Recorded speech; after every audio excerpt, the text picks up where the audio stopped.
Today is May 5th, 2022, Cinco de Mayo. This is Ted Doskaris, and I'm continuing on this RDC1 project, where last I left off was talking about the LED light replacements, and that I was going to lower the unit, which I've done by having 3D printed plates that I designed and a cutout made under the chassis.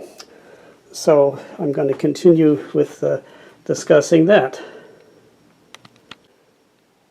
Before I continue with discussing how the RDC is lowered, what I thought I'd do is mention about how these components here, mostly these components, the reservoirs and the emulated engine covers, they are swapped mirror image wise from what Aristo-Craft or what Aristo-Craft has done here as you see it, from what the prototype should be. And you can't correct that by taking the body shell and flipping it over, which I did for the sake of providing taking advantage of this compartment where there's no window here to hide the battery that I added. So if you flip it over, it won't help, because as you can see, the engine cover here is emulated over there, and likewise for the reservoirs on the opposite sides.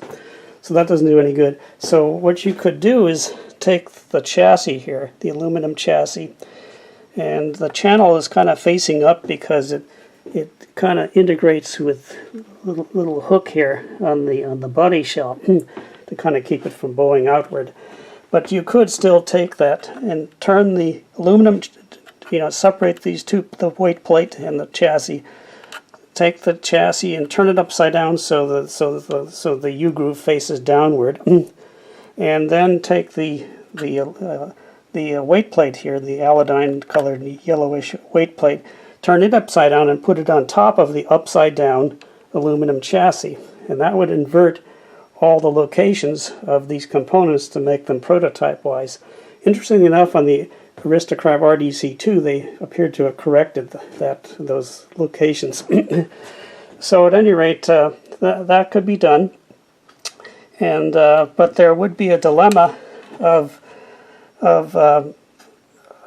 having to deal with the circuit board here, the main circuit board, because it would then have to be dealt with as far as correcting, because the switches wouldn't line up with where the holes would be, and what was in here for the QSI, in my case the QSI DCC decoder, or whatever decoder one would choose, would now be flipped over on the top side, and the PIC processor would be down into where the engine cover would be. So I just thought I'd mention that. So at any rate, you'd have to deal with this main circuit board if you were to try to do that. So one way to correct that is if you flip this board over and unsoldered the two remaining, I unsoldered one of the slide switches already and replaced it with this toggle switch. But if you unsolder the other two switches, flip the board over, and also you'd have to flip the connector that connects the two connectors that connect the truck wiring. You'd have to flip those over, and probably want to flip this smoke unit connector over as well. And that would allow you, and then if you resolder those switches on coming out on this side, and this component or this connector and the connectors that again connect the truck, and solder them on this side, flip the whole thing over so that the PIC processor would now be housed in the box here, and then the decoder would be up in the top area where the PIC processor is now. So that's conceivable, but it would take some work to do that. So I just wanted to bring that up. So to continue, I lowered this by making these 3D printed plates, and Colin Camarillo, who implements all my designs and usually offers them to people. It's conceivable if somebody wants to do what I'm doing, they could contact him. So this is a plate made out of in this case, it's a filament printed plate, and it's held on by 4 screws.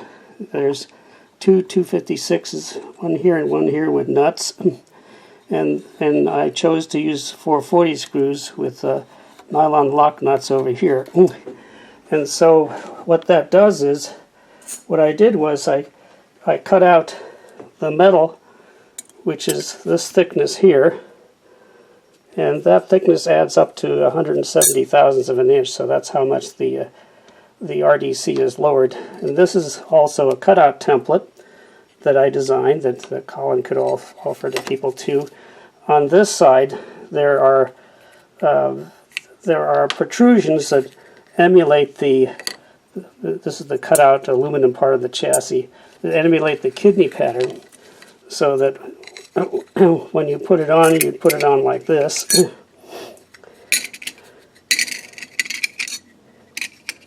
can still visualize that this part we're still as part of this chassis here underneath.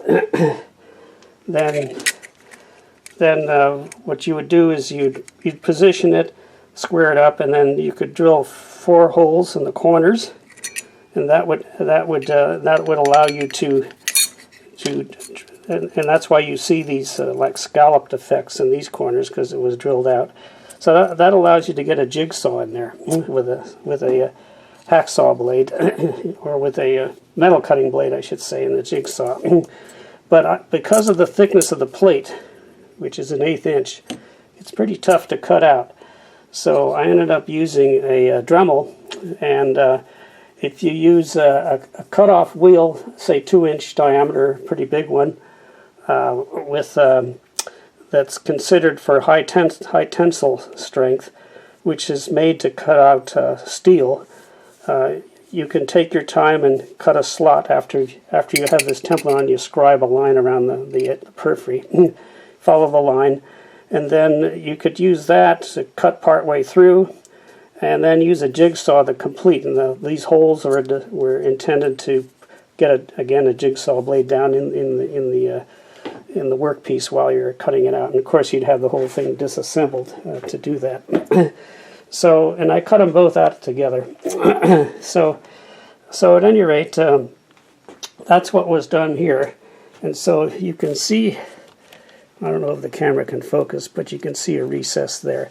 Now this amount of cutout is about 170 thousandths. And I also discovered, as I did on the U25B, if I put a very thin washer, about 15 thousandths, between the mounting post, the center post on the truck, on its A-frame, and where it comes up against the surface, whether it would be in, say, a conventional non-cutout factory RDC, or in this case in the recess where it would actually touch on the plate. Now, this is a plate mock-up I made before I had a 3D print.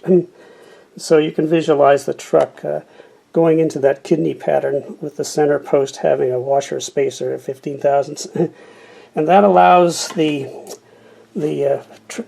truck to have a lateral compliance, and there's of course one on both ends.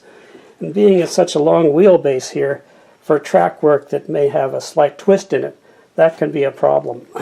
So without providing that compliance. So I know people have done things like reversing the floppy axle from here to here on the trucks, and then you got to fool with the wiring and reroute connectors and all that stuff, and maybe extend the wiring.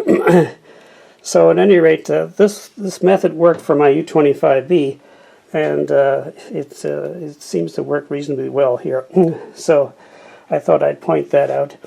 And so there you have it. There's what I've been doing for lowering this thing. Now, the prototype height, if this were to match a prototype height, which would be measured from, say, the surface of the roof of the top of the body shell to the railhead, visualize this shell being connected to this chassis here and put on some track.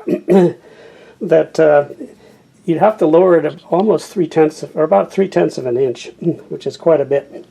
So I'm lowering it 170 thousandths, and then the washer takes up some of that space, so it's roughly 160 thousandths net from what I'm lowering here.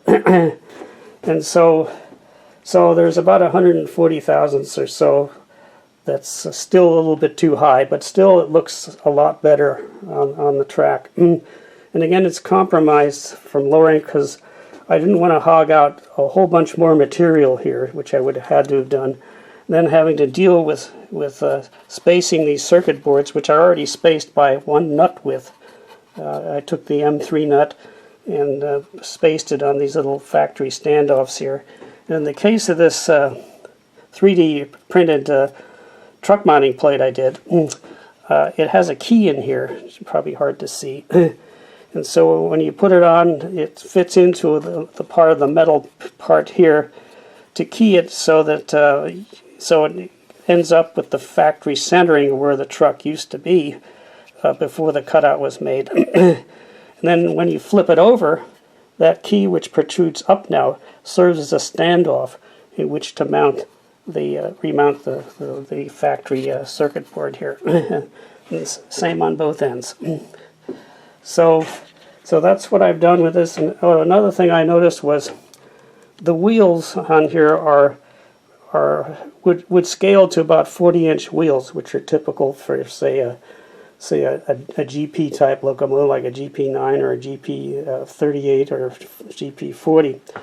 The RDC actually had 33-inch scaled wheels, or I should say 33-inch. So if they were scaled down, that would allow the RDC, if one could locate wheels or maybe machine them and replace these wheels with the smaller diameter ones, which would replicate the prototype 33-inch wheels rather than the 40 inches it has here. That would lower the locomotive, or lower the RDC another 1/10 of an inch, and that would be almost virtually prototypical height between the method I chose here and replacing the wheels. And one last item I noticed was the center line of the axles that where the side frames are attached. Now these are the newer motor blocks that are so-called ball bearing motor blocks internally here, but they don't have axle tips to go into the side frames. And so the side frames now don't serve to really suspend the locomotive. They're more ornamental, and so they as far as function, are ornamental. Since the axles are not centered, the axles coming out of these wheels are higher than the center line of where the axles would be represented by these bearing caps here. And so the side frames could actually be raised up a little if you have the smaller wheels, and that would make it look more prototypical as well. So there you have it.